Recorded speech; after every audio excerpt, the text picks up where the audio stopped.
Okay, welcome to the Galactic Shaman Astrologers. Today is our celebration of the Goddess of the Grain. So we're going to speak about Ceres, the planet Ceres, but also the archetype of the great goddess of the grain, Ceres.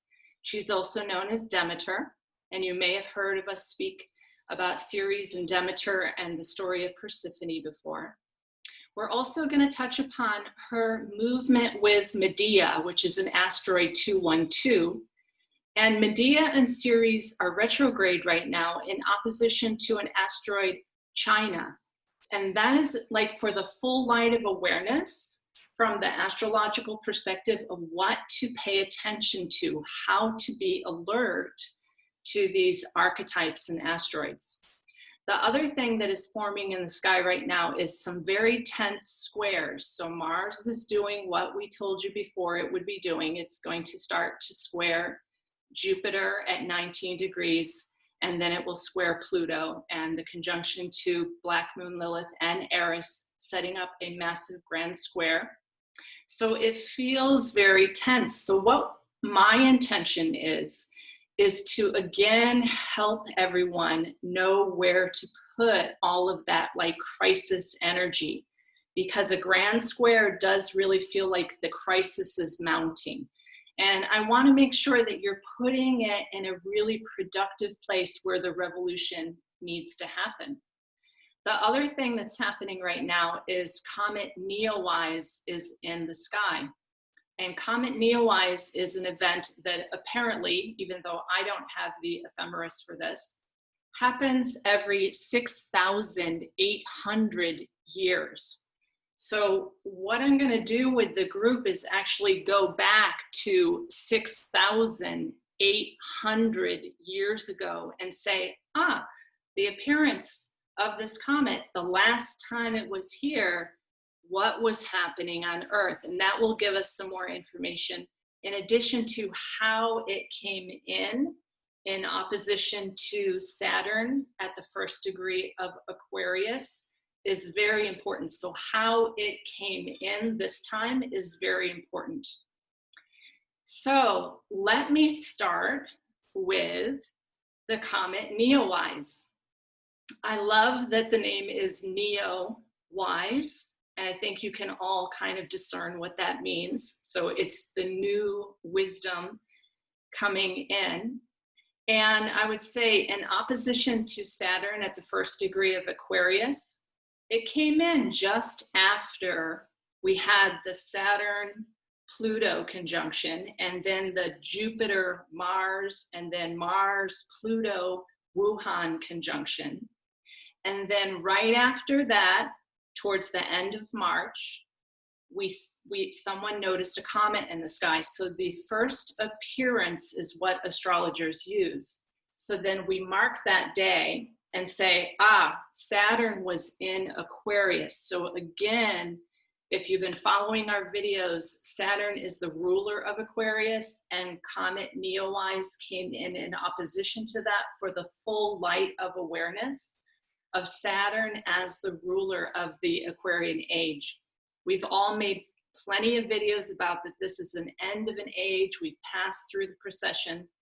And so when I found out that Comet Neo Wise is a 6,800 year marker in our celestial objects, which is what astrologers study, I said, so then what was before then was 13,600 years ago, which is definitely the half precessional age.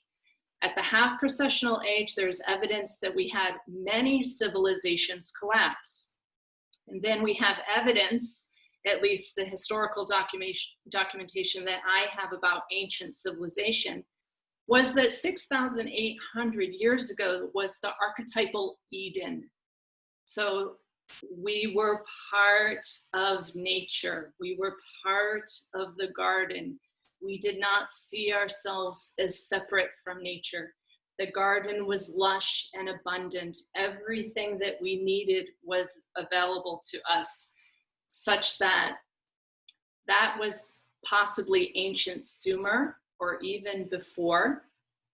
So 6,800 years ago was the mark of a beginning of a civilization. Historically, we consider Sumer to be like the beginning of civilization. And then there's this archetypal story of the fall, in which humanity left the garden and has been wandering since then. So what I want the astrologers to do is kind of like talk a little bit about what could this comet mean in opposition to Saturn at the first degree of Aquarius. I don't have an ephemeris for where this comet is right now, but I think the sun is starting to conjoin the comet, and people can correct me if I'm wrong. And so the comet is definitely another marker, in my opinion, of the change of the ages. Now, in the sky, where the planets are while this comet is also occurring is very important, because like an eclipse, which is like 18.6 years, it's a doorway we are going through. Some like very fascinating movement is going to happen for the consciousness of humankind. So we know eclipses are big. I would say that comets are massively important in terms of celestial evidence around changes that will happen. Far more than anything else in terms of conjunctions or eclipses, this comet is really important. So 6,800 years ago, I looked at some documentation about what did it look like. Well, people were living in regional communities all over the planet, and they mostly were completely interactive with the food that they ate. They lived in little mud hut housing, as far as I can tell when I looked it up. And the only temple that I could find during this period was the temple to Inanna, the goddess of love. So this is also very interesting to me, because just after that, when Babylonian timeline started to come in, that was the fall that we know of the feminine, such that Gilgamesh cut down the life tree. And that is really interesting too, because what I see us kind of going back through right now is we're going back through all of those stages right now, because Babylon was also when money magic happened, and money started to replace the fertile abundance of the land. Okay.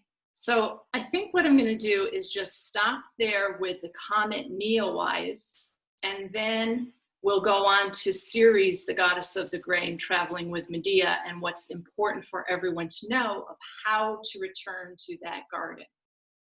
So go ahead and unmute. We have new people on today. I'm so excited to hear from everyone. Unmute if you have any comments about that Comet Neo Wise or 6,800 years ago.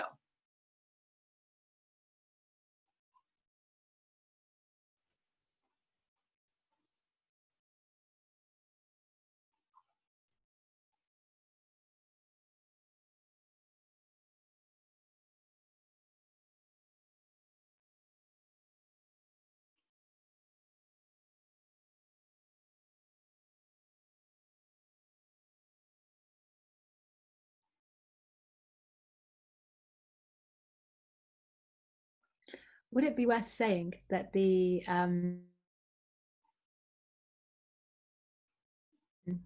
Neo Wise into the Kingmaker point that's going to be happening in December?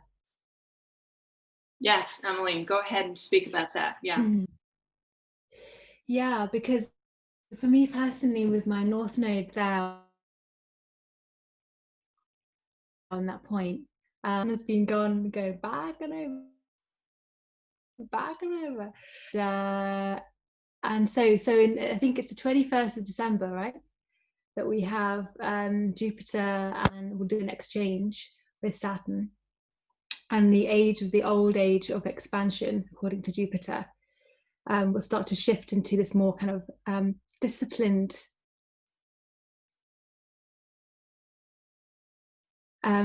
we are responsible to the extent to which we gain responsibility rather than depend on the responsibility of seniors or the kind of, you know, people who take care of us, people, and all this stuff. So it's really a coming of age time. That really strikes me as significant, that Neo Wise appeared exactly at that point. It for me feels like when I tune into personally with my South Node there, and it feels really you know, this is who I am. Kind of reminds me of Trump, like people like that. Like I am the sort of, yeah, people who represent the old system and the way of doing things through expanding their personality and being their identity as like on posters. And yeah, it's all about kind of me thing. And there's this real like, that's the economic drain, because that's where people wanting to buy into that kind of identity and that celebrity image.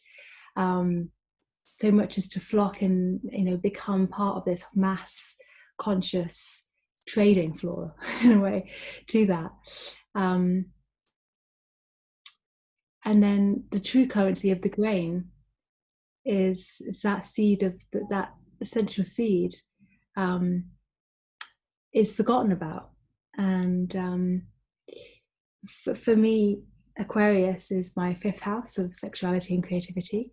So that's very much the womb aspect. And so I'm thinking, okay, seeds of the womb, what seeds do we want to grow in a metaphorical womb? Particularly when the old ways of seeing child rearing, so media, would have been to continue the population of the human race. But this is different now because we have a different scenario in our hands.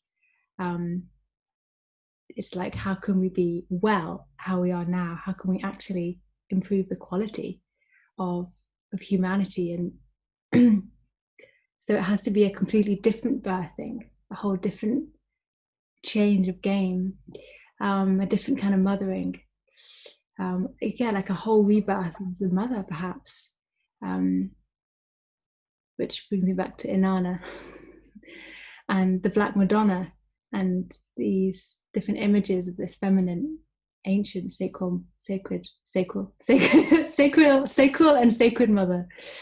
And that feels like, you know, going into that void, that blackness, and that rebirth of who is the mother truly to us, and who are we. Yeah. And I'd just like to say that I bought in all of my seeds whilst I went away last night. I bought in all of my seeds overnight that were outside, because I've had some slugs and snails eating them. And so I had to protect them quite quickly. So I just brought them in the house, and I came back and they've all grown loads. And something like that really speaks to me of media and series, because there's something there about, you know, the seeds being eaten by the slugs. And so how do I figure out how to take care of them in a way that I've never really had to figure out before? Yeah, some thoughts. Good, Emmeline. My internet was a little sketchy when Emmeline started, so I'm going to review just a bit that I heard Emmeline saying, was that the Comet Neo Wise came in at 1 degree Leo, which is 1 degree Leo is perhaps the beginning of like the proud lion, right? She was talking about Donald Trump and his big poster of him on the side of whatever building in New York City. And that's fine. And that's been a wonderful, like, build your ego and your royalty and your proud nature. Fabulous, good things for humanity to have. And then Aquarius is very much like the unique individual, the black sheep, the one who is diverse, and yet that uniqueness is accepted and loved and cherished. The more diverse that we can be, the better.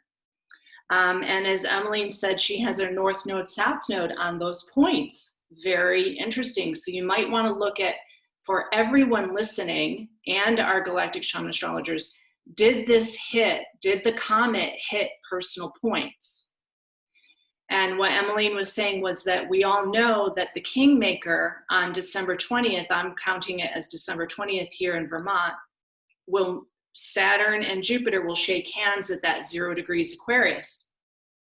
So if you just look at your own life, you can start to understand how this comet will affect you personally. And for me, that's my IC and my MC. So the comet came in on my MC, where Cassandra, the oracle that is always correct but no one believes, number 114, which is at my midheaven with Black Moon Lilith. So yes, I know no one believes me. I posted anyways, but this group seems to respond and they seem to be with me on a lot of things. And then my IC is at that same 1st degrees of Aquarius, which is quite interesting to have that comet hit something personal in your chart, and then you know more of how this is going to affect you in the changing of the age. Now, I think I've covered everything that Emmeline said. And the Garden of Eden is very important here. The 6,800 years ago, that beautiful garden, Emmeline was talking a little bit about the series Medea story that we will get into also, of like how to protect that garden, how to take care. And maybe, the story of Eve having to leave the garden and bear these children, and the children would plague her, and her first 2 children were like plaguing her. And I don't even know, because I don't know the story really of the Garden of Eden and the story of, I think there was some child like Cain and Abel and they plagued her. So the whole concept of motherhood, from the sacrum, from the sacral, from the sacred, could also be changing, I think is what Emmeline was saying. Yeah, all right, go ahead. Who else wants to jump in there?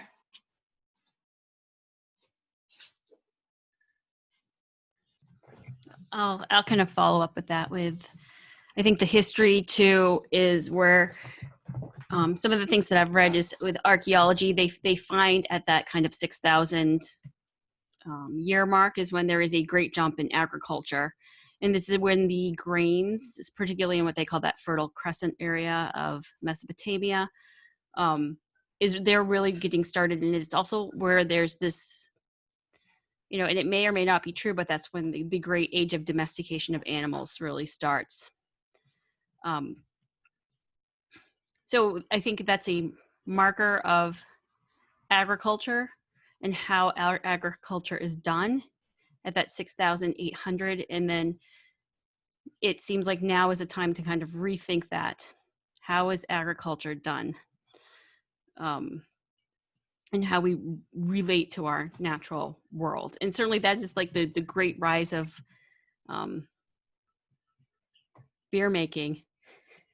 And when I was thinking beer, because they start fermenting the grain, right? So one of those things is the byproducts of plants in our civilization and how we interweave their use, I think is going to change. But really, like one of those great societies is with the development of alcohol, so that they use that to kind of sterilize, because the water wasn't always healthy, right? And for a long time, you never drank the water unless it was diluted with some kind of alcohol. And that was one of the great importance of grain, was to make an alcohol so that you could drink some kind of liquid. And that, though, is a slightly toxic thing, right?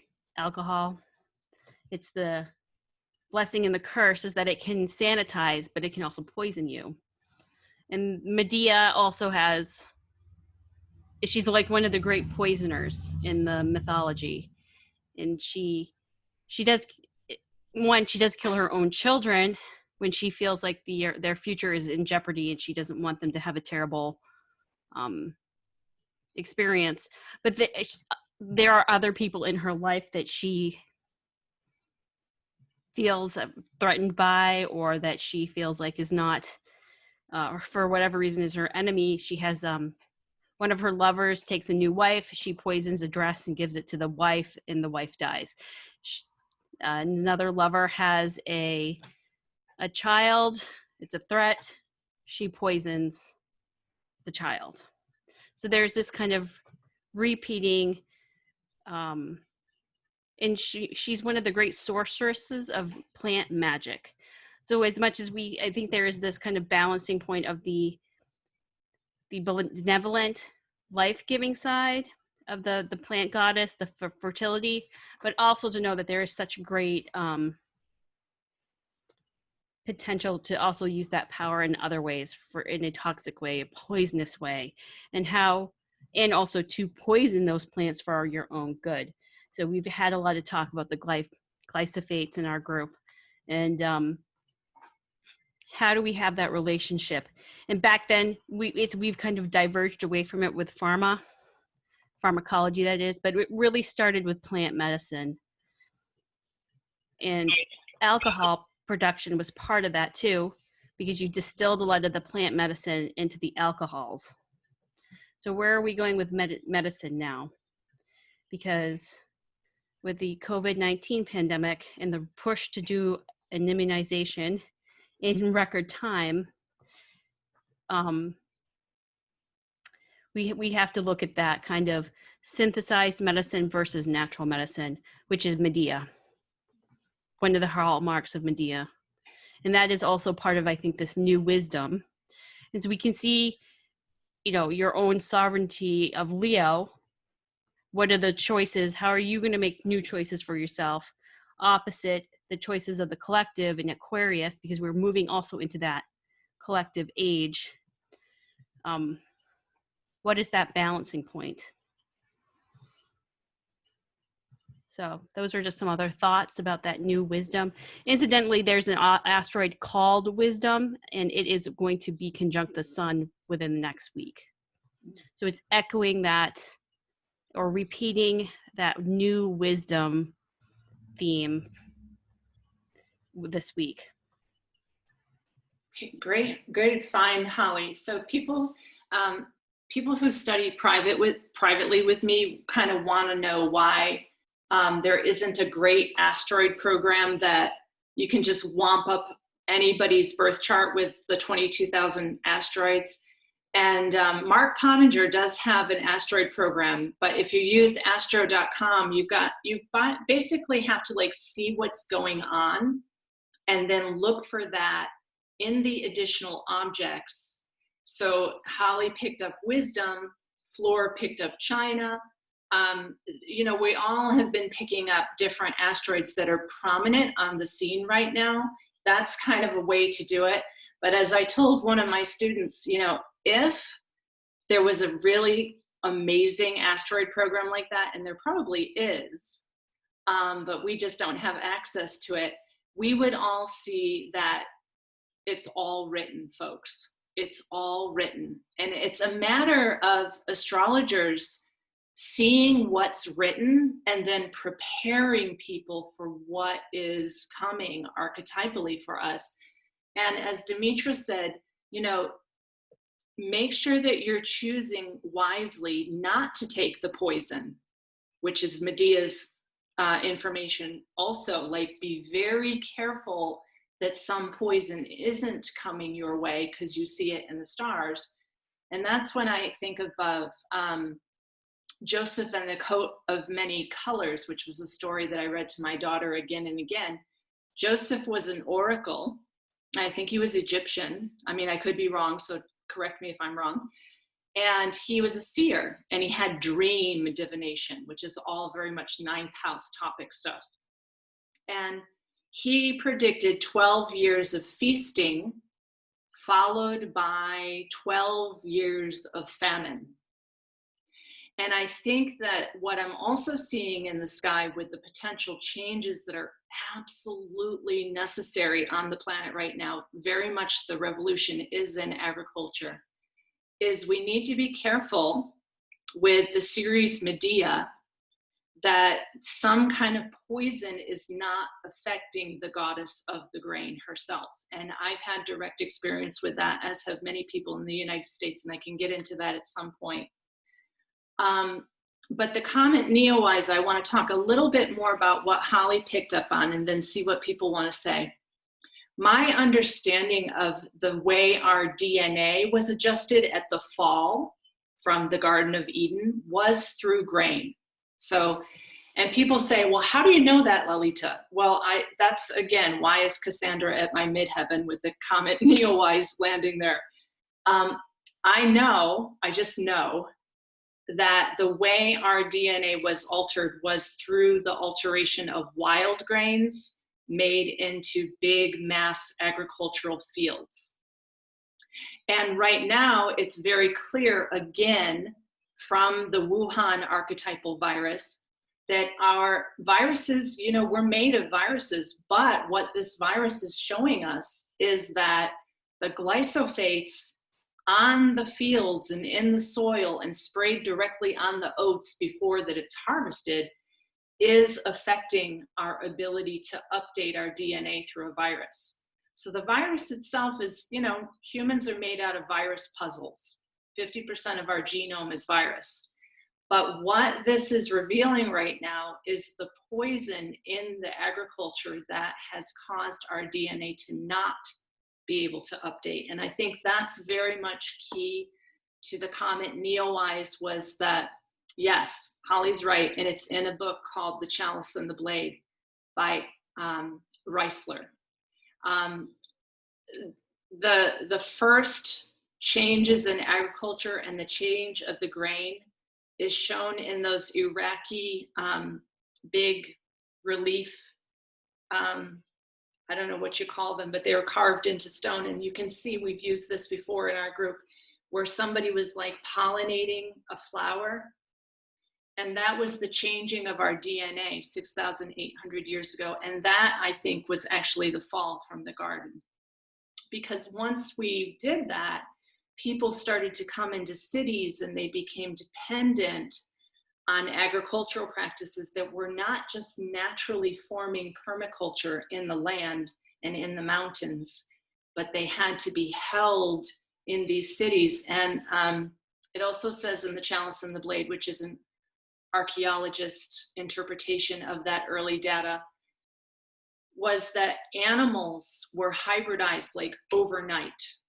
Like suddenly wild cow things became domestic cows, and wild pig things became domestic pigs, and wild sheep became domestic sheep. And the pens for all of those animals, that was the first time that that happened around that time. So the change of agriculture is the basic bottom line, I think, in our human evolution. And some people, like we received a very important message from one of my friends who's left Beirut, who said that the cabal was, taking their rights away, or the cabal is, why we're not evolving. It's all because of the cabal and so forth. And people are starving and people are committing suicide because they can't access their money and everything. Well, I want to show you a very simple thing. So right here's all my seeds that I just collected today. And I have Tulsi, and I have a whole bunch of plants and baskets of food. Now, guess what? I'm going to let you walk out into the garden and have this food available to you every day. Or I'm going to give you some money. Money magic, folks.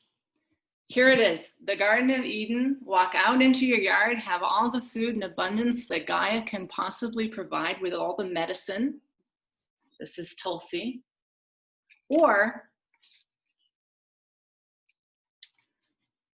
which do you want? That's called money magic. It was very simple. So after the Sumerian times happened, when people lost their ability to grow their own food and live in that beautiful Garden of Eden, the next thing was the Babylonians came. And the next part of our fall was, here, use this instead of living in the beautiful garden. So financial issues and all of the shadow that is appearing on the scene right now around totalitarianism and fascism and cashless societies and all of that kind of stuff is really just the marker of our shadow. That if that is that terrifying to us, get out of that system. Be newly wise.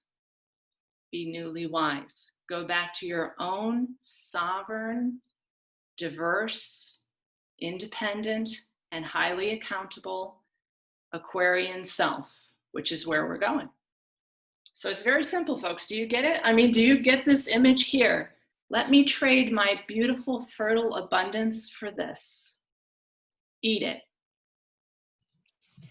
Well, and it didn't really stop with the Babylonians. Like, this has happened most recently. I actually just watched a YouTube video and I didn't realize it was going to go in this direction. It was, the question that was posed was, why are there no indigenous Native American restaurants, or very few? Even though that is the culture, really the foundational culture of North America, but you can't really go here and easily go to a Native American restaurant. And it is because part of that displacement of that culture involved moving people off their traditional lands, so that they were no longer passing down their oral tradition of agricultural practices along with their mythologies, moving them into a completely different environment where they could no longer do those same practices because you just couldn't farm the same way, and making them dependent on government handouts. So, i.e., the Trail of Tears, where a huge, numbers of people were moved from the East Coast to the mid, desert areas. They could no longer farm the same way. The survivors of that trek, are now on a reservation and forced to be dependent on the new government. I mean, this is still happening. Yes. Where you take cultural, established earth-based agriculture where people have what they need and they can depend on the land to provide for them, and you take that away from them as in a system of domination of control, force them into servitude and take their land, and they have to then basically reestablish their culture. And in the United States, the indigenous peoples are still at this point trying to reestablish and find their identity again, since they've been forced off their land. Is absolutely part of this system that started 6,800 years ago. Very good, Holly. Well said. So I think we're starting to really take this apart now, is that the Comet Neo Wise came in at the beginning of civilization, but civilization as we know it has been this massive fall of leaving the garden. I mean, to me, that's just the bottom line.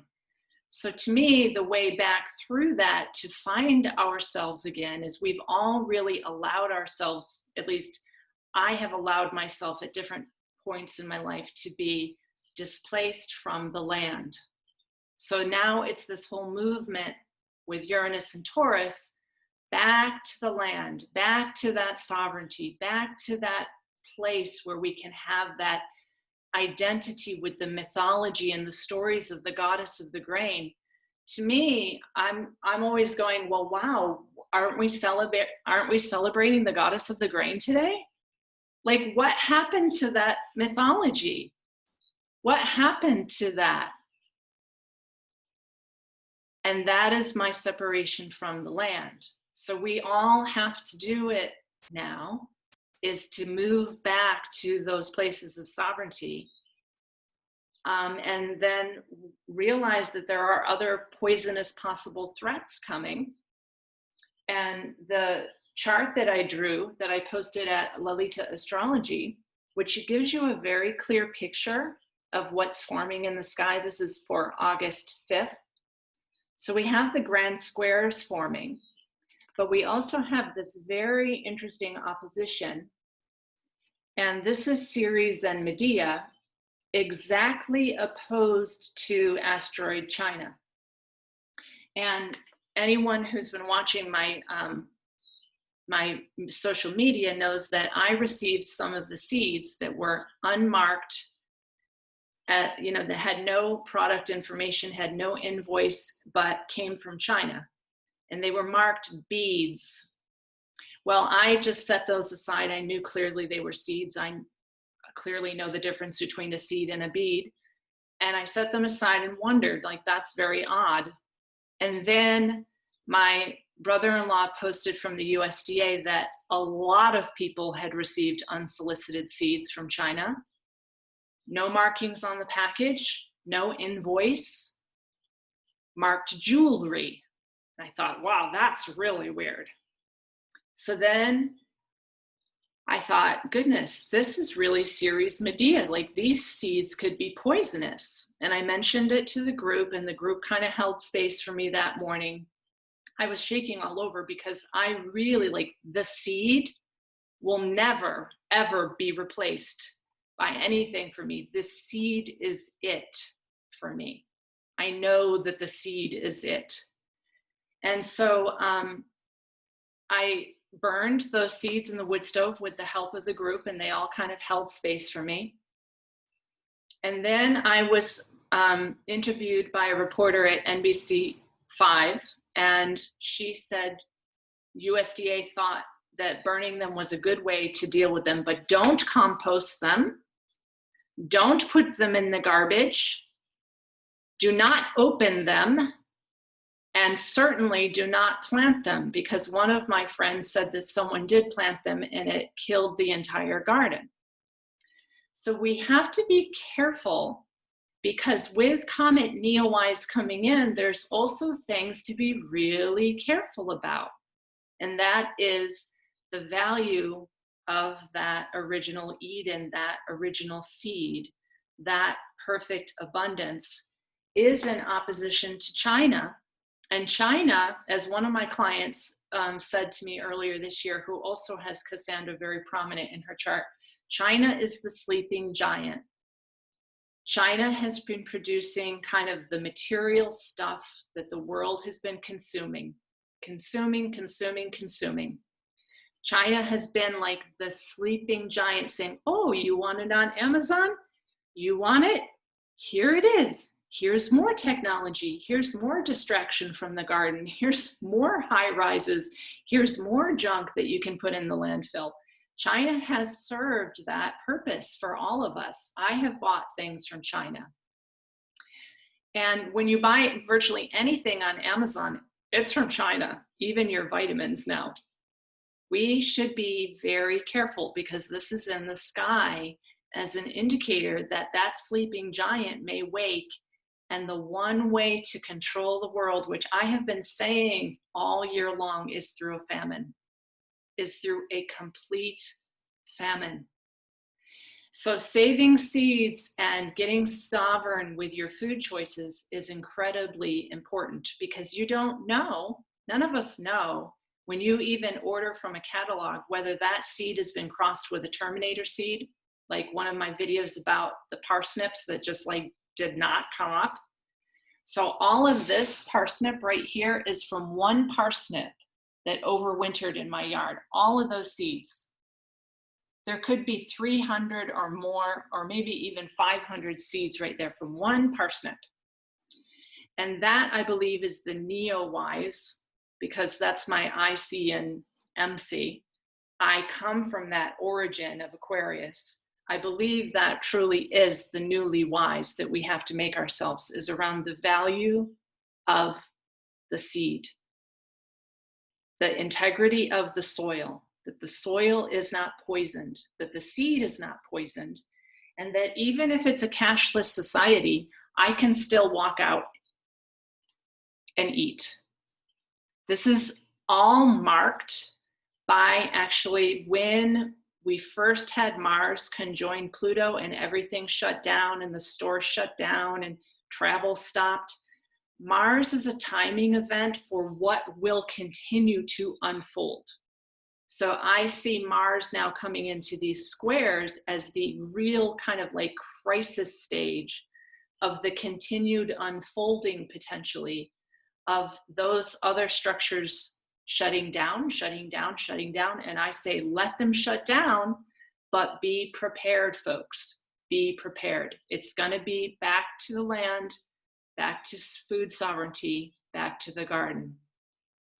Okay, let's hear from more people. Tell us what your projects are and what you're doing too.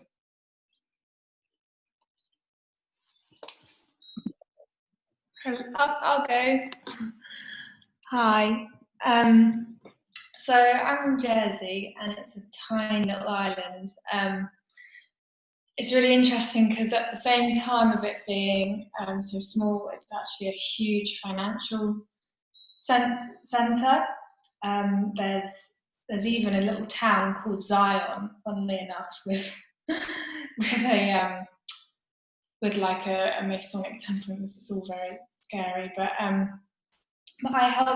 do this thing called the Jersey Local Food Challenge, and at this time with Neo Wise, who came in exactly, well not exactly, but really near my shiriko in the second house, it really seems like now is a time. This is what I'm here to share. My love is to give this gift of helping more people connect with the local produce. And I can't share too much about the astrology side because I'm still very much learning the language. But I'm really seeing, like, when the virus was predominantly lockdown was in, everyone was more interested in going local, and it was like that fear of lack kind of spiked everyone's interest in it, and now everything's kind of sort of gone back to normal here, and I'm trying to encourage people to do the food challenge, which starts at the 24th of August, and I'm finding it really hard to like engage people, but at the same time it is getting stronger. It's really interesting being here and like seeing the financial like monster that is here, and then also connecting with the groups of people that really care about the environment and really care about agriculture. Yeah, and I was looking up Medusa actually, because she was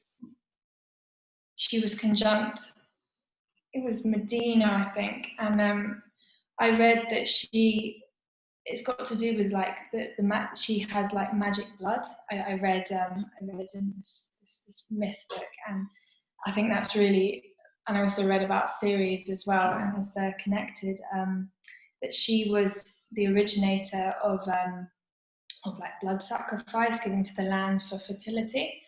And I really that really connected with me, of it's the women that seem to be coming forward, sharing their gifts, sharing their seed of life to then regenerate what we've kind of lost, and that's kind of what I got for it. And also Medea, she really got portrayed, I think, as this like poisoner and this like, you know, really out to revenge, but she's also this, she also means wise one. So yeah, I really, it's a lot going on with like the female giving of that magic blood, that we're here to sustain life, and I really feel that deeply. I wish I could talk more about that sort of stuff, but I'm still incredibly young. So thank you. Great, Bethan. That's so good to hear your project and like the level of response to that. Yeah, I've done a lot of similar projects like that here also in Vermont. And the awareness plants a seed that's really important, so that your work is inevitably going to shapeshift, because Chariklo is where I heard you say Comet Neo Wise came in for you. Your work is inevitably going to shapeshift where we all need to shapeshift right now. And it just so happens that Chariklo transiting in the sky is with Pluto and Wuhan, like demanding that we shapeshift because of what this archetypal virus is doing to cause us to be more sovereign and collapse all those old structures. So Chariklo is a major player that I might want to talk about. And then I think Medusa, one of my clients said that Medusa's Gorgon head is like a seal, a family seal with Gorgon hair, like snake hair, goddess snake hair, and then sheaths of grain coming out of the Gorgon head with 3 legs then coming out of the sides of the sheaths of grain. And I said to her, oh my gosh, what does that mean? It's like Medusa's snake hair goddess with Ceres, these like grains coming out. You can see this, right? With these legs running and spinning the wheel. So it was from like Sicily, like Italy, ancient Italy. The feminine Medusa was considered very much part of the goddess of the grain. And it was the, like you're saying, ability to go into that voidal space of a woman's procreativity from her blood. And that same procreativity was the procreativity of the land and the goddess of the grain series. So there's all this ancient archetypal stuff that people are connecting in right now. Medusa's, of course, conjunct Venus right now with chaos.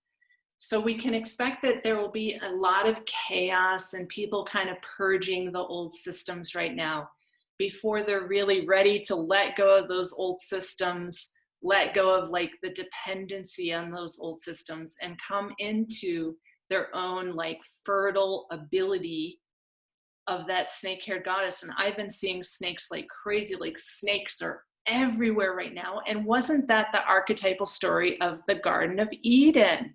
Was that Eve was punished from getting wisdom from that snake. I mean, I don't know what it all means, but it feels very potent right now. Who else wants to jump in there?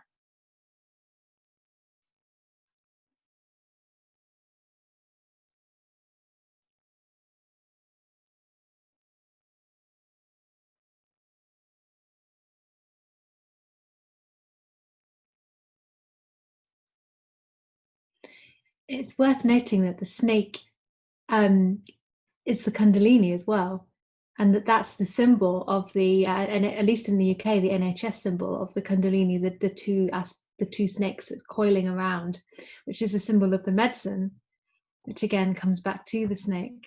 And then what about dragons? Because the dragon is serpentine. So is there there's this, the capacity of engaging with the dragon of the land, and there's the ancient spirits of the land, rearing the dragon's head. And what does that, this kind of wild beast of the land, which is in us and through us, in just something to muse upon. When we were in Scotland, we were at Loch Ness, and we were, just thinking about these, and the river going through London is a serpentine, I think it's called. These big giants, again, shifting round, like giant of China or money magic giant. I don't have anything more on that, but it feels like an interesting parallel. Yeah. I think that the dragon energy is very present in the stories called Aragon. I don't know if anyone has read that series of books, Aragon. Well, yeah. I'm reading about the Aragon mythology series, which was written by a very young man who homeschooled, and he started writing when he was like 15 and published his first book at 19. He's a great mythology of those kind of, it feels like a coexistent reality to the reality that we see here. That's the only way I can describe it. Like, there is another reality outside of this artificial construct, is what I like to call it, that still has elves and dwarves and dragons and the fairy realm and the spirit realm and the elemental realm. And he's talking about how the humans and all of those races had this massive interaction at one point, and the dragon was like a point of contention that they had to create these dragon riders, like someone willing to ride a dragon. And that is, I think one of the goddesses rides the dragon. I feel like we all need to get more into that primal energy again. And Holly spoke so nicely after our last group conversation about Mars as this primal energy that was actually created from the gift from the goddess Flora, and that Mars, which is in its own sign right now, is like that primal, passionate energy. And how are you going to use that? Are we going to use that to just like march and rage and protest our victimhood? Or are we going to use that like primal energy of the wild one and ride those dragons and get into the soil and really be productive again with all of the elemental realm? So during this time, I'm reading those Aragon series and I'm thinking, who is this young man that can tap into these like 700-page books that seem so real that they're more real than this reality? To me, this is the unreality. Like everybody's arguing about the elections and stuff. This is the total unreality. There's another reality that's potential right now that we could tap into, where we are those ancient primal beings, just like 6,800 years ago, that lived in that wildness with the land before we got penned in, before we started to separate ourselves into cities, before we started to eat livestock that was also penned in. And if people want to kind of hear my comments about how our DNA is interactive with the ecology, they should listen to a video I did with Mara Elaine, and I think it's called Food Sovereignty. But Mara is an Irish woman, and I think some of the people watch this, that video here. But what I would say is that if you don't live in the Garden of Eden and you live in a skyrise in Beijing, in like a massive structure that feels like a prison, then your DNA interacts with as if Earth is a prison. But if your DNA interacts like mine does, and you just like go out into this marvelous, unbelievable place with snakes and butterflies and birds singing and salamanders and everything's alive and vibrant, then your DNA interacts and upgrades like that. And I think that that's the potential and the possibility of this next wisdom of the Comet Neo Wise, is that we just let go of those old structures which are artificial completely and come back into the garden. If people are not willing to go there, like Beth Ann was talking about, like they're not quite getting it, they're not jumping on board with this, don't worry. All you have to do is listen to some videos by Dr. Zach Bush. We'll be forced there. We will be forced. So whether we want to go there or not, I think the whole thing of the poisons, of the glyphosates and the different, I mean, that's just one of the poisons that are on the planets right now. We will be forced there. So, and then he did this beautiful interview with a woman calling her show Boldly Now. He said, you know, even if we all die in the next 6 or 7 years, which is about where we are at this point, we're facing a mass extinction. We'll just, you know, figure it out back in the celestial realms and come back and create the garden again. But for me, I'm going to continue to hold the template of the garden. I'm going to continue to really enjoy my time on Earth and do what I can to offer this Comet Neo Wise as a opening, like a portal to come through right now. I'm fully committed to that. Who else wants to speak about some of these archetypes, or generally what you see in the whole of the sky with these grand squares, or whatever you want to let people know is coming, or what your projects are, or what you're intuiting or dreaming about? Go ahead and tell us.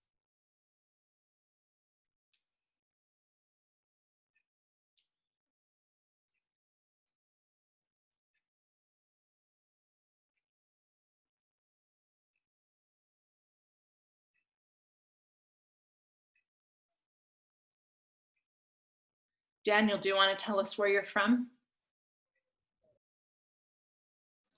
Hi, yeah, I'm from Scotland. I'm actually out visiting my family right now, up really far in the north in the Isle of Lewis. So you're on Lewis right now. Fabulous.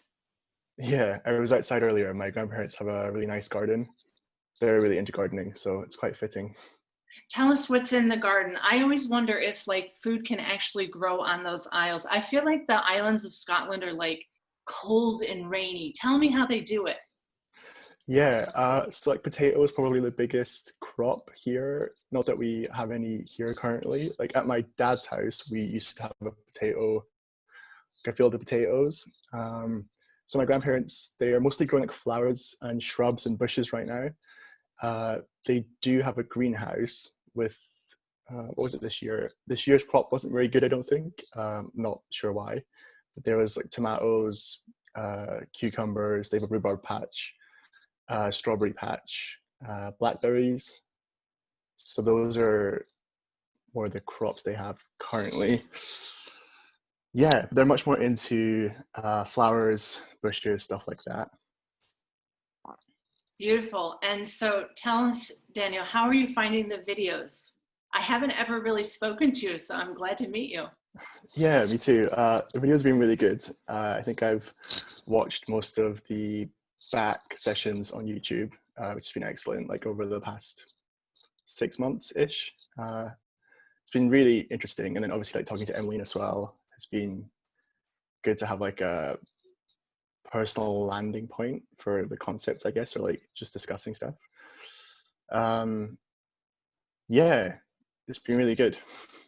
So I want to hear from you, Daniel, because I just know your chart a little bit, but what would your wisdom be for humanity right now? What direction do you feel like humanity as a whole should take? What's the new wisdom? Me and my flatmate actually, so I'm living in Glasgow right now.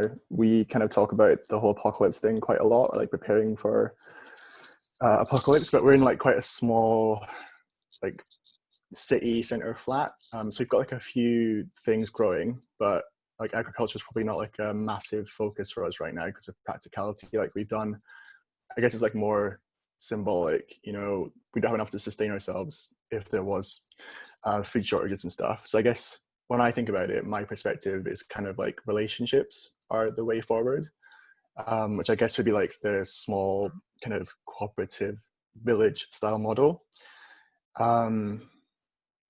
Maybe it's like quite a, like that thing you talk about with like Libra rising. I don't really care what we do as long as we're together. It's like, when I think about apocalypse, I kind of think about we'll survive it as long as we're together kind of thing. That's so true. I have a Libra rising, and I was like, I can totally do the apocalypse as long as I'm with Claude. Yeah.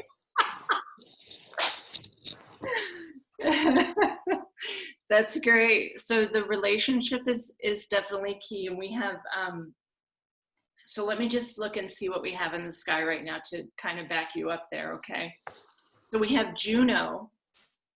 Daniel's right, folks. We have Juno finishing the grand square. Okay, so the Juno is about relationship, and it's in Libra. Okay, it's opposite to Mars. Mars is like your power and your passion and your ability to pick up that like inner warrior that is backed by the feminine flower, right? That's the story that I wrote in the blog that Holly brought up after our last session. But Juno's his mother, and the way forward in Libra out of this whole massive crisis with Wuhan conjunct Pluto right now is the relationship, Juno in Libra, opposite Mars. Right now, Mercury and Vesta are in Cancer, which is also like the feminine, like the softness, the heart. Those are some ways forward while everybody feels like, you know, the world is in chaos with chaos at the North Node in Venus. I would say that Libra, and just like as long as we can be in relationship about this, is the way forward, because the more that we polarize during this crisis, the more that we shame and we blame and we say it's the cabal that's doing it, then what's happening is that the integrity of the love that you are and the ability as a co-creator of reality is erased, because then you're just a consumer of someone else's reality. Okay? And we've been consumers of the other whatever matrix forever. Now it's time to really get in relationship and co-create, that we are sovereign, incredible beings who can co-create with Gaia and with one another. That for me would also be the way forward. So go ahead, Daniel, what else do you think? Does that seem like a good idea? I'm just looking at my notes, sorry. Yeah, I mean, I don't know, that's just what comes to mind whenever I think about it. I guess because then it's this idea of like, if you can't do something, other people can kind of pick up the slack for you, so to speak, or there's like a collaboration or like a melding there where it kind of takes away the pressure of having to do everything, having to have everything perfect, when you know that you can just bring whatever you are or whoever you are, and kind of in that alchemy together with other people, everyone bringing their own piece sort of completes the puzzle. Yeah, and I would say for people who like are living in a city situation right now, or just have a little flat, growing symbolically, like Daniel just said, is very important. So that even if you only have one little corner, like I'm sitting in right now, you only have one little window, you grow symbolically that which feels abundant and fertile and magical, and connecting to those elemental realms the best that you can. And even if all I grow is Tulsi, which is a fabulous adaptogen in medicine, I can trade and offer that with someone else who needs Tulsi, and then trade with Emmeline, which I'm going to do. Emmeline's going to give me some of her Valerian seeds, which I cannot find, and I don't know where to grow, you know. So go ahead, Emmeline, show the cooperation we're going to have, hun.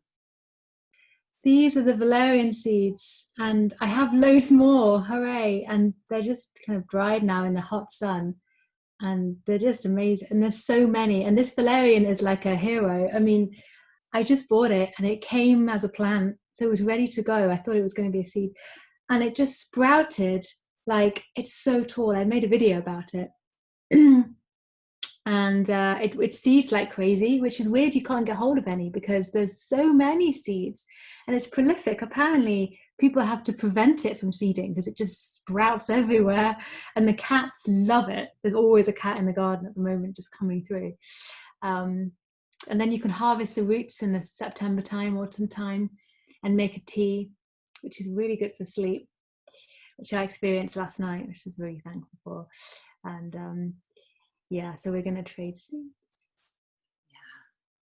So everybody see the beauty of what we're doing right now. I mean, the reason that I kind of wanted the Galactic Shaman Astrologers to come together and have times to talk is that we all live in different environments. We have different backgrounds, different ages, but we can still talk and meet. This is really, I mean, our group and all the people who have been part of our group, you know, a lot of people have come into the group and spoken. This is how I see us going forward, is we collaborate, we communicate, We share mythologies. We talk about the archetypes. You know, I don't need to be the expert. As much as I could make the videos all by myself, it's much more fulfilling to hear everybody's input. This is the Aquarian model, actually, which is where my IC is, where my origins are from, that Aquarian model.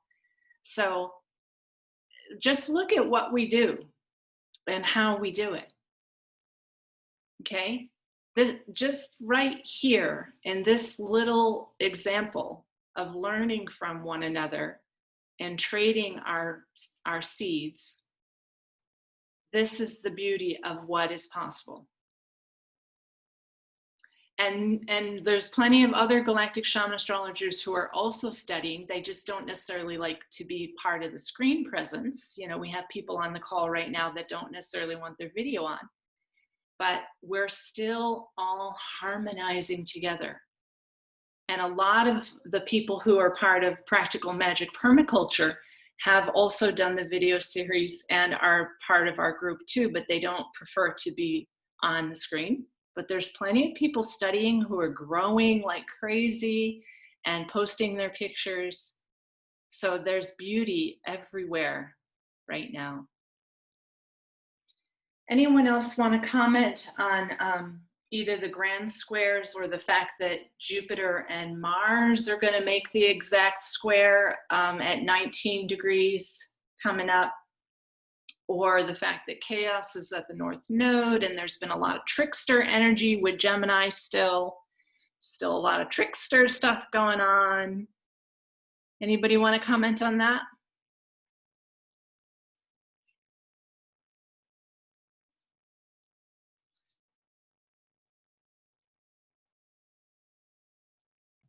That's happening right at my North Node, that convergence of, that's not my North Node, it's my Black Moon Lilith. So the North Node is transiting my Black Moon Lilith, and it's going to hit, and chaos is going to all converge there. And I've been particularly rebellious in doing whatever the heck I want. And today I was driving back from getting a bale of straw at the feed store. And I mean, I'm in a pretty rural area. There's no reason to rush anywhere. And I come to the intersection, to the major highway everyone's going up to the White Mountains, and there's, you know, loads and loads of traffic. And the person behind me, I get to the intersection and someone wants to merge in. So I slow up and I leave a gap so this person can merge in. And the person behind me gets extremely angry and starts honking and swearing at me because I wasn't moving fast enough for her. And so I closed the gap a little bit, and then I was like, no, I'm going to let this person merge in. So as the traffic goes forward, I let the person coming in from the gas station merge in. And I'm sitting there with my daughter, and I'm happy that I let this person who's been sitting for minutes because no one's let him in. And the person behind me got so mad, she called me a couple of extremely bad words. My daughter and I laughed, and it gave me so much pleasure to make this really awful in a rush person angry so that I could let someone into traffic. And I think that is like chaos. I was causing her chaos, and I just irreverently did it. And we just drove on and obeyed the speed limit and turned onto our road, and that person blared past and honked and threw up a middle finger, and I still have this like really warm spot that I let someone in, and this really impatient person had to wait. And this is just like that Black Moon Lilith part of me that is just like, I'm gonna do what's fair and I'm gonna do what's right, and don't be a bully and push me around, even if it causes a little chaos for you because you can't get where you want to go fast enough. You know, and maybe someone will hear that story and think I'm awful, but if you had this person who was literally tailgating me in inches from my back bumper, I was not going to be pushed around today because she wanted to get where she wanted to go faster. And that is kind of like the chaos of things, is that you never know what's going to happen. So just be open to it. But I think that since Venus just went through its retrograde, she's been down to the dregs and has come back up, and she's feeling particularly capable to just handle whatever with some of her grace and beauty. And she is kind of in a trine with that Juno place, and it's like, okay, we're going to do this, but be balanced as much as we can. But I'm not going to get pushed around either. I'm not going to give up just to keep the peace a little bit. We're going to be fair about it all. Yeah, interesting. So Venus is in her battle goddess phase right now. If you've been following our videos about Venus, I think the application that Holly's speaking about right now with her, what she's saying is her natal black moon Lilith, which is like the feminine void, which Demetra refers to as your Kali spot, like the goddess Kali. And I refer to as like the delete button, when you just like block and delete that person. It's like the delete button is also your black moon Lilith spot, just astrologically speaking. So what you just heard from Holly is that the North Node in chaos and Venus as battle goddess are now applying conjunction to her Kali, like Kali, who can be pretty severe with her sword and press the delete button when she needs to.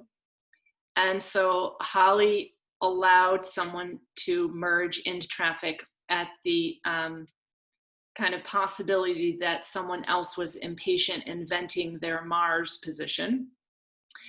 But whatever, realize out there that there is a level of polarization that the planet possibly has never seen before, although I don't know because I've only been here 50 years, but the level of polarization out there, I have never seen anything like it before. So just this morning, I have my delete buttons pretty insane right now too. Like the Comet Neo Wise came in on my black moon Lilith, and I have just had very low tolerance for kind of the, what I realize is like the people in victim mentality who need to blame the cabal. I mean, like, I just can't, like, I can't do it anymore. I can't do it anymore. And I have been through so many different like deletes in my own personal life that I was realizing, I've been part of virtually every cult. I've been part of the Ascension cults, the 5D cults, the New Earth cults, the escapism cults. And then I've also been part of the cults that are trying to defeat the cabal. And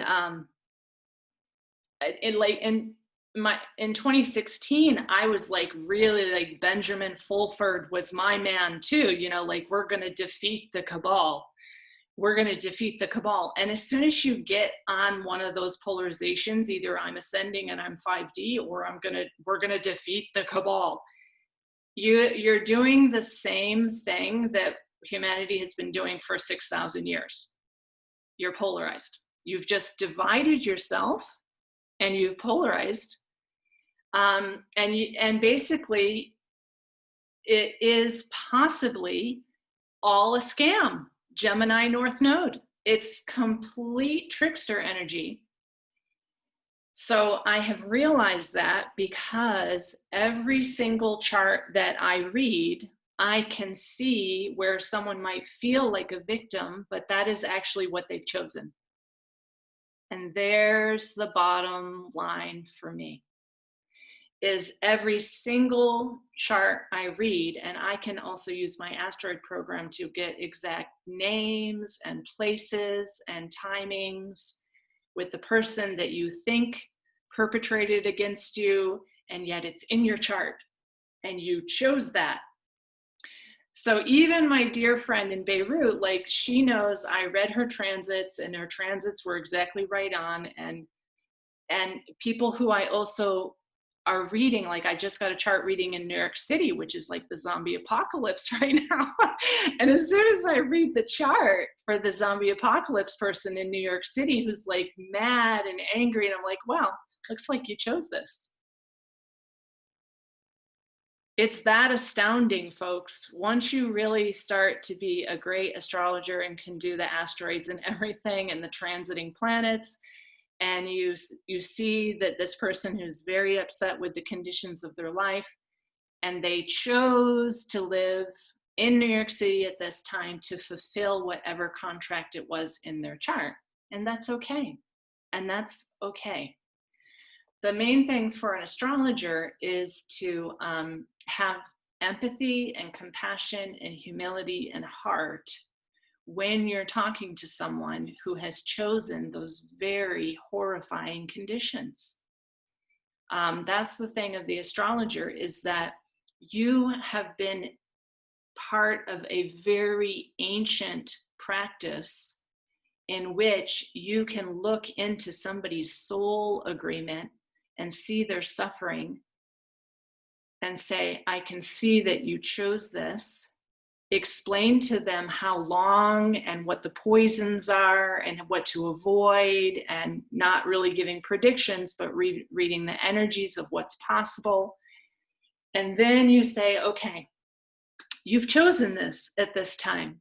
So now, instead of trying to get out of it, how can you live in it, fully embodying the archetypes of whatever it is that you're living in? So when the seeds came to me from China, I said, I wonder what that is. Very interesting. I must have chosen this. I did not feel victimized by China. So I looked in my chart and I saw China is sitting on my south node, and Ceres and Medea are sitting on my north node. And I said, very interesting. This is sitting on my nodes. And so I must have chosen at this time to get seeds from China. So China is not my perpetrator, nor am I a victim. I say, perfect. I must have chosen this awareness right now so that I could teach about the importance of the seed and be very careful around not planting seeds that came from China. So I don't feel like a victim, nor do I think like the cabal is trying to get me. I am always able to look in the chart and see that I must have chosen that. Isn't that amazing?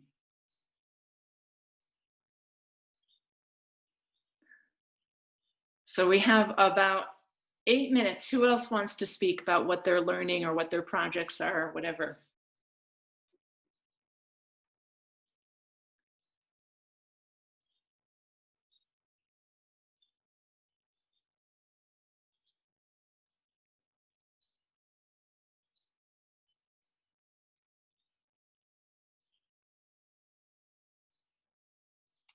Well, I want to ask Beth Ann something. So I was with Beth Ann in Hawaii. And Hawaii is one of the places that I visited a few times. I was also there with Emmeline at that same time. And did you know that 95% of the food in Hawaii is shipped in by ships? Really? I didn't know that. What I want everyone to do is find out in your local place, how much of your food is local and would not be affected if all the shipping and the grid and everything shuts down again. And then we will understand why the value of food sovereignty is far more pressing than any of the other issues that I can see in the sky right now. Also, in Jersey, we have like our famous crop is potatoes, the Jersey Royals, and there's this problem with like not having enough diversity it started getting a lot better now with we've got some organic growers, and we've got a cooperative, like an organic cooperative. But when food doesn't have that diversity, the DNA can get very like irritated. And then obviously when we eat that, and it's like that causes, like you were saying, with the DNA changes in the civilization from the Comet Neo Wise, 600 and, all those years ago. It's the same now. It's like bringing that diversity back into our lives, and then back into our food, and eating all those different colors and all those different nutrients, and connecting with the diversity of the different people, and that's what's gonna bring that. Well, we're already whole, and this is like our hero's journey of back into that oneness, that you said, we've chose this, which is really special, and I really do feel like I'm here to help that for Jersey. It's like I'm so everywhere I go, I'm like, Jersey. I love it so much, and I'm really here to bring that food sovereignty here and make people aware, and I'm so grateful. So that diversity, that's what I wanted to say as well. Yeah. Yeah, that diversity issue is something that I would like to ask people to watch Dr. Zach Bush in any of his videos, because he is explaining that it's the diversity of microorganisms in soil. It's the diversity of those same microorganisms in our gut. In our brain also has its own microbiology. Each of our internal organs has a microbiology, and that this last bit of kind of like battling against diversity is what will change with the Aquarian age, because Aquarius is all around your sovereignty, but also your unique diversity. And since Saturn is the god of agriculture, and it will re-enter after its retrograde back towards Pluto one more time to destroy the old structures, it will re-enter Aquarius in December, as Emmeline started this whole conversation. At that degree of opposition to Comet Neo Wise, she was so keen, which is why it's so good to collaborate with people.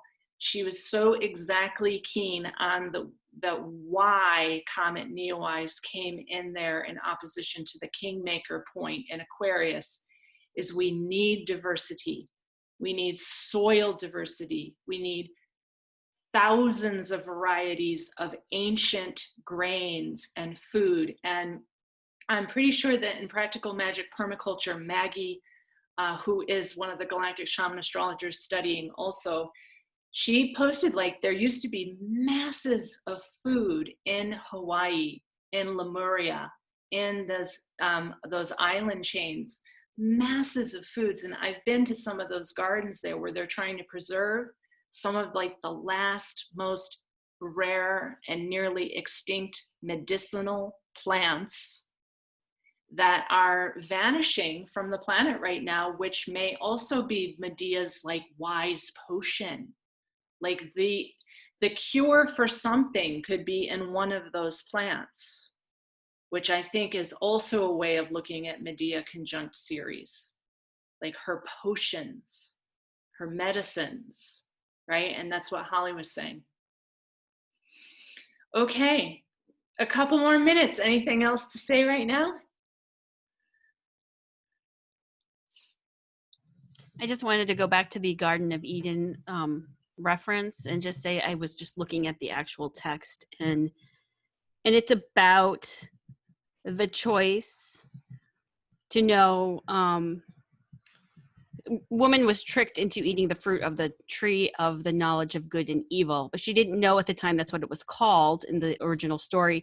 She just knows that there's a serpent there, and she thinks it's going to kill her if she eats it, and that's one of the reasons why they weren't eating of that fruit, and they could eat anything in the garden except from two trees, the tree of life and the tree of the knowledge of good and evil.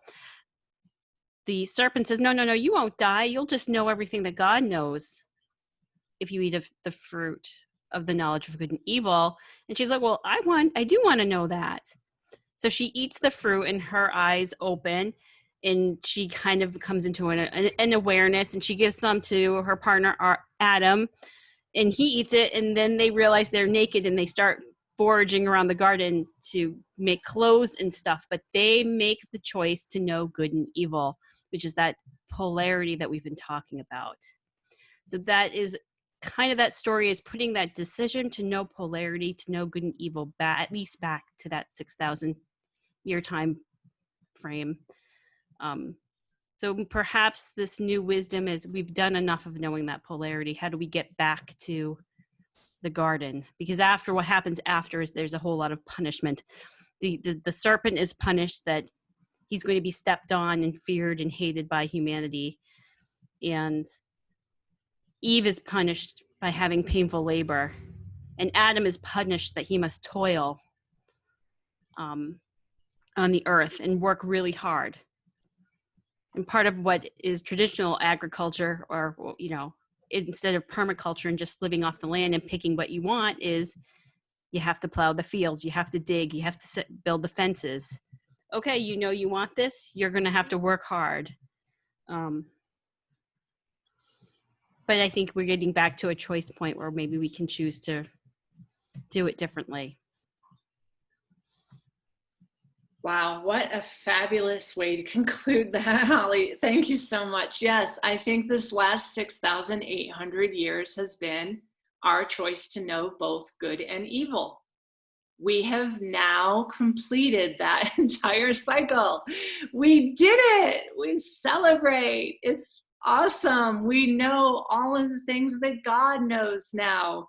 We know about how to eat the fruit of good and evil. And now we can just go back to the garden, my loves. So we'll end for now. Thank you all so much for being here.